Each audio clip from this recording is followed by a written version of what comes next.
আমি আমার আম্মার জন্য আলাদা করে টাকা পাঠায় দেই। ঈদ আসলে মাগো জীবন ভর পুরাতন কাপড় তুমি পরছো। ও মা জননী, শুধু তাই না মা জননী,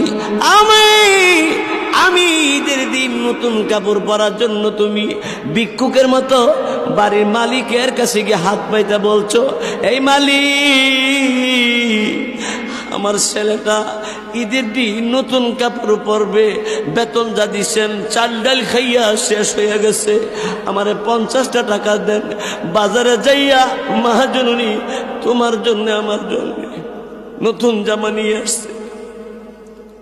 ঈদের দিন মা পরাইয়া দিয়া পরনে মা জননীর পুরাতন কাপড়টা পইরা রাখছে। আম্মা গো, তুমি কি নতুন কাপড় কিনলে না? বাবা তুই ভালো কাপড় পরছ, এটাই আমার পরা হয়ে গেছে। এর নাম হইল মা।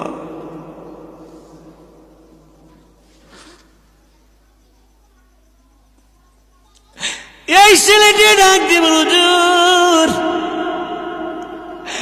বাড়িতে বিদেশ থেকে আমি আসবো, আম্মার জন্য আমি ফোন দিলাম, টেলিফোন করলাম, মা টিকিট তো কাটছি, আইসা পড়বো মা বাড়িতে। মা গো তোমার জন্য আমি কি আনবো?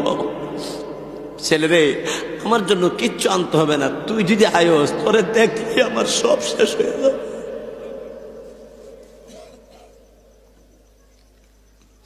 এই ছেলে টিকিট কাইটা মাকে বলছে, মা গাড়ি নিয়ে এয়ারপোর্টে, আম্মা তুমি আসবে, আমি তোমাকে আগে দেখবো মা। মা জরলে বিদেশ থেকে ছেলেটি বল, হুজুর আমি আসার 2 দিন আগে আমার আম্মা আমার টেলিফোন করি, আমার টেলিফোন ধরে না। স্বাস্থ্য ভাই ধরে, বাড়ি অন্য লোকেরা ধরে, কিরে ভাই আমার আম্মা ধরে না কে? তোর আম্মা অসুস্থ। কোথায়? আমার আম্মা হাসপাতালে। ধরে না কে? আম্মা একটা কথা বলতে পারে না। না, ডাক্তার বলছে কথা বলতে পারবে না।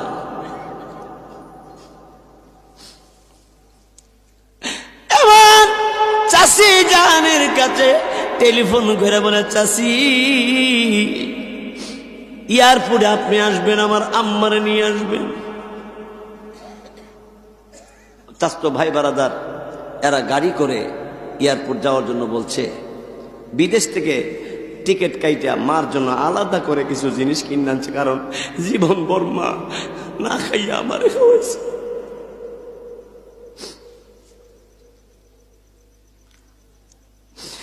আমার এরপরে ছেলেটি ডাক দেব, হুজুর আমি আমার ভাই বারাদার চাস্তো ভাইদেরকে বলেছি গাড়ি নিয়ে আসবি। ঠিক আছে গাড়ি নিয়ে আসবো, আম্মারে কিন্তু সাথে করে নিয়ে আইও। ছোট্টকালে আব্বা মারা গেছে, আব্বা গ করে কোনোদিন ডাক দিতে পাই নাই। মার কুলে কুলে মার নাগালে থেকে থেকে আমি বড় হয়েছি। মা এবার কোনো রকম জোগাড় করে টাকা দিয়া আমার বিদেশ পাঠাইছে। সেই মা পৃথিবীত নাই। আমার আব্বা আমার জন্য এত আফসোস করত, সেই বাপটারে কবরে অনেকদিন আগে শুয়ে দিছি।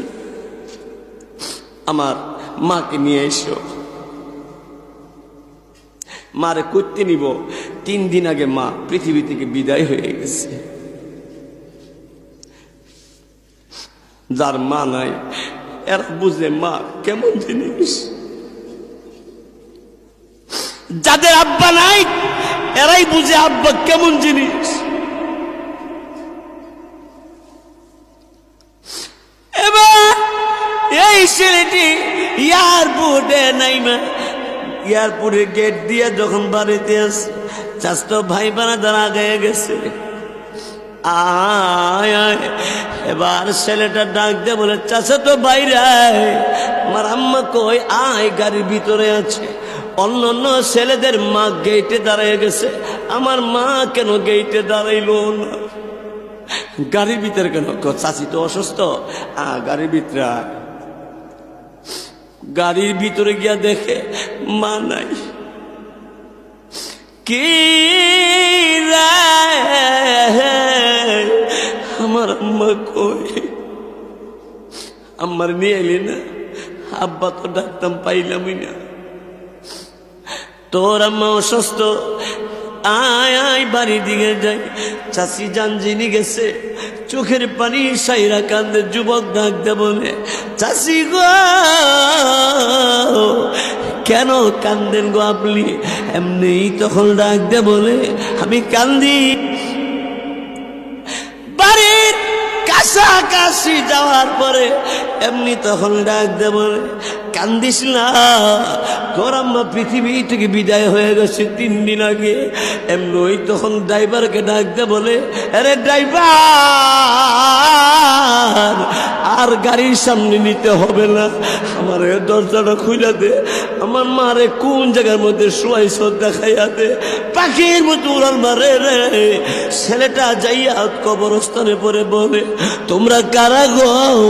আমার আম্মাকে কোন জায়গার মধ্যে শোয়াইছো? যেই মা রাত 3টা বাজে আমার প্রস্রাব পায়খানা পরিষ্কার করছে, যেই মা জননী ঘরে অভাবের কারণে খাবার নাই, কিন্তু মা যদি ভিক্ষুকের মতো ভিক্ষা করে আমাকে বারবার করে খাবারের ব্যবস্থা করে দিয়েছে, এই মা জননী আজ কবরে কোন জায়গার মধ্যে শোয়াইছো? কবর দেখায় দেওয়ার পরে কবরের উপরে গইরাইয়া বুক লাগায়া কান্দার ডাক দে বলে, আম্মা গো তোমার জন্য আলাদা করে জিনিস আনছি। মা আমি বাড়িতে গিয়ে কি করবো মা?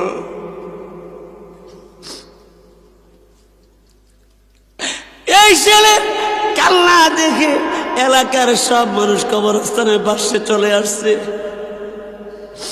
এই ছেলেটার কান্না দেখিয়া একটা মানুষ কান্দা না কান্দা পারে না, সবাই কাঁদতে শুরু করে দিছে। এলাকার যুবকরা ডাক দেয়া বল, হুজুর এরে বুঝাইয়া সামলাইয়া ধরে ধরে বাড়িতে নিয়ে আসছি। বাড়িতে আইনা মাথায় পানি দেয়। তখন ছেলেটা ডাক দে বলে, মাথায় পানি ঠান্ডা লাগে না, আমার মা যদি আমার নাম ধরে একটা ডাক দিত আমার কলিজা ঠান্ডা হয়ে যাইত।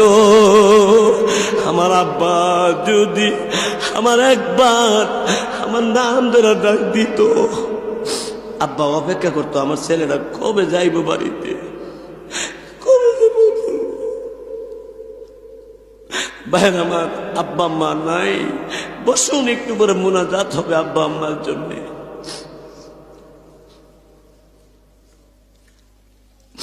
মাথায় পানি দে কিন্তু ঠান্ডা লাগে না।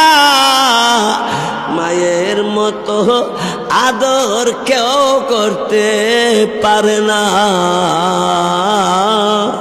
মার কথা তুমি একটু ভাইবা দেখো, তোমার আম্মা তোমার জন্য পাগলনির মতো দৌড় পারছে, তোমার পিছনে দৌড় পারছে। তোমারে না দেখলে মা পাগলনির মতো দৌড়াইয়া স্কুলে গেছে, দৌড়ে গাঙ্গের পার চলে গেছে, না জানি গাঙ্গে পড়ে গেছি কিনা। পিছন দিক দিয়ে আমি দৌড়ে গেছি, মা গাঙ্গের পারে দৌড়াও কেন, আমি তো এখানে আছি। এমন মা কবরে রে, আব্বা আমার জন্য দোয়া করতে রাজি আছেননি। দোয়া করে যাবেন।